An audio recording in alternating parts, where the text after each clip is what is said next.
अस्सलाम वालेकुम नाजरीन, मैं हूँ सादिया गुल। आप देख रहे हैं मेरा यूट्यूब चैनल और फेसबुक पेज। नाजरीन, शहर कायद मलीर कैंट में एक इंतहाई लर्ज़ाखेज़ जो है वो वाक़या पेश आया है। ये वाक़या पेश आया है बटायाबाद में। अब नाजरीन, एसएसपी मलीर जो हैं उनके मुताबिक एक लड़की और एक मर्द जिसका नाम अजय राम है, इनको ज़ख्मी हालत में हॉस्पिटल शिफ्ट किया गया है। और ये जो ज़ख्मी हालत में है ये एक छोटी बच्ची है। अब छोटी बच्ची जो है उसको जब उसकी स्टेटमेंट ली गई तो उसके मुताबिक उसने कहा कि उसके मामू अजय राम ने इन तीनों ख़वातीन को कत्ल किया है जो आपस में सगी बहनें हैं। और इन ख़वातीन में इस बच्ची की बहन और भांजी भी शामिल है। पुलिस ने जाए वकुआ से तमाम सबूत इकट्ठे कर लिए। आलाए कत्ल भी बरामद कर लिया गया। पुलिस की नफरी के साथ एमपीए यूसुफ बलोच जो कि इस इलाके के एमपीए हैं वो भी वहां पर पहुंचे और उन्होंने पुलिस से वाक़े की इंक्वायरी करने का मुतालबा भी किया। अब नाजरीन, जब पुलिस यहाँ पहुंची तो एसएसपी मलीर के अलावा दीगर कानून नाफज करने वाले इदारे भी यहाँ पे पहुंच गए। इस वाक़े की तहकीकात शुरू कर दी गई हैं। 2 एसएचओ डीएसपी पे मुश्तमिल एक टीम तश्कील दे दी गई है जो कि इस वाक़े की तहकीकात करेगी कि आखिर इस वक़ुए के पीछे क्या वजह है। फ़िलहाल ये केस जो है वो अंडर इन्वेस्टिगेशन है।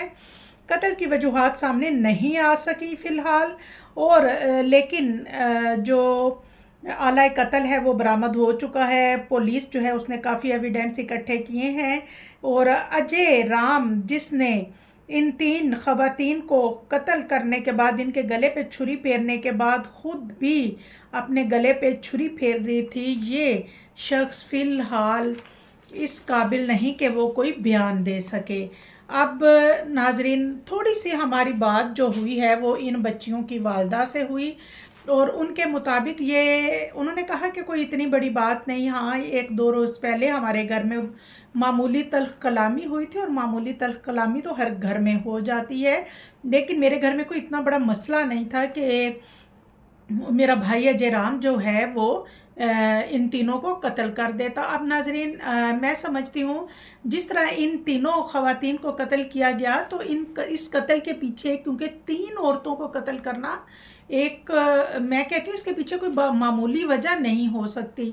और बताया ये भी जाता है कि अजय राम जो है वो बेरोज़गार था। और नाजरीन, रेस्क्यू की टीम्स जो हैं वो भी जाए वो कुआ पर पहुंच गई। लाशों को फ़ौरन जिन्ना हॉस्पिटल में शिफ्ट किया गया जहां केमिकल एग्जामिनेशन के लिए नमूने भेजे गए। पोस्टमार्टम की रिपोर्ट भी 3-4 दिन तक आ जाएगी।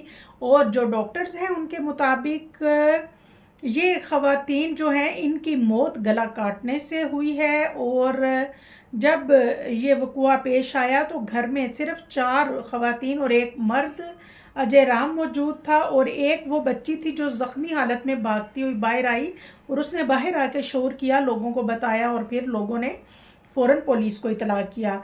अब नाजरीन, जैसा कि अंडर इन्वेस्टिगेशन है ये केस भी, और पोस्टमार्टम की रिपोर्ट और केमिकल एग्जामिनेशन जैसे ही सामने आएंगे तो वाज़ा होगा कि ये क्या वाक़या था।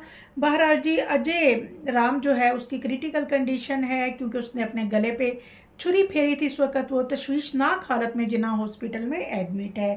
अहले मोहल्ला से जब हमारी बात हुई तो उन्होंने कुछ ऐसा ही कहा कि हमने 1-2 दिन पहले मामूली से झगड़ा सुना था इनके घर पे। नाजरीन, मैं आपको बताती चलूँ कि ये जो ख़ानदान है ये हिंदू बरादरी से ताल्लुक़ रखता था और तकरीबन 7 अफराद पे मुश्तमिल ये ख़ानदान था। और ये रेंट के घर में रहते थे। ऊपर के पोर्शन में ये लोग रहते थे जबकि नीचे मकान मालिक रहता था। और मकान मालिक से भी बात हुई बट अभी तक कोई भी ऐनी शाहिद जो है वो सामने नहीं आया जिसने ये वक़ुआ अपनी आँखों से होता हुआ देखा हो। अब नाजरीन, जो क्राइम यूनिट वाले हैं उनके मुताबिक भी इन तीनों ख़वातीन का कत्ल अजय राम ने ही किया है। और नाजरीन, ये जो घर है इसको क्योंकि क्राइम सीन है तो पुलिस ने घर को सील कर दिया गया है। सील कर दिया है। और बाकी ये कि अभी क्योंकि अंडर इन्वेस्टिगेशन है ये केस اور اس کے بارے میں کچھ بھی کہنا قبل از وقت ہوگا انشاءاللہ. جیسے ہی ہم لوگ ایس ایس پی ملیر سے رابطہ کریں گے، پھر جو بھی اپڈیٹ ہوئی اس حوالے سے انشاءاللہ آپ سے شیئر کریں گے. دعاؤں میں یاد رکھیے گا. اللہ حافظ.